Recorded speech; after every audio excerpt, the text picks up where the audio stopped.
In this module, we are going to look at getting our application ready for production by using some tools to bundle and minify both our application scripts and templates. We'll see that Aurelia provides a custom tool to help in this scenario. The tool is Aurelia-CLI, where CLI is short for Command Line Interface. And we'll also use some other tools you might already be familiar with, tools like Gulp. Let's start by taking a look at how the application is currently performing in the browser. Something you might have noticed about our application is the number of requests that are required to get the application started. You can see that total count in the Network tab of Chrome. And here I can see it took 285 requests to load the home page of the application. And while some of these requests are requests for style sheets and other resources that the app needs, the vast majority of the requests are for JavaScript files. And that might be a little bit shocking if you haven't worked with ECMAScript modules before. You probably just can't imagine the few things that we are using would require this many files. But one thing to keep in mind with ECMAScript 2015 is how we build JavaScript applications a little bit differently, and we can see that in the code we write. We no longer put all of our code into a single file. We are placing individual components, even very small components, into separate files, and we really want to think of these files as modules. They contain code that is isolated by default, and we export specific symbols, and we import from other modules other pieces of code and other abstractions that we need. So here, the list view model is going to import movie data from another module, and movie data is going to import HTTP client, and we're also importing that inject decorator from Aurelia Framework. And some of these modules, like Aurelia Framework, they are actually themselves composed of other small modules, both modules that are part of the core Aurelia code base and modules that are written by third parties like Core.js. You can see this if you come into config.js.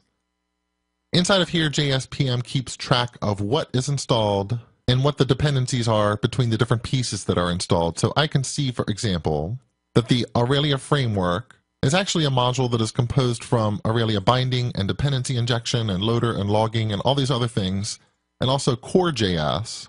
And if I were to search around to find Core.js, I would find that that is a module that is also composed of several pieces, and those pieces themselves will be broken down into several smaller pieces. Core.js, by the way, is a library that provides a number of polyfills and other features that make it easier to work in browsers with modern code.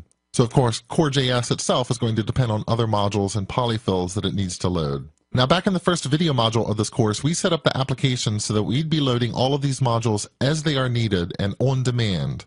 And we're doing that using System.js, which itself relies on another component, which is the ES6 module loader.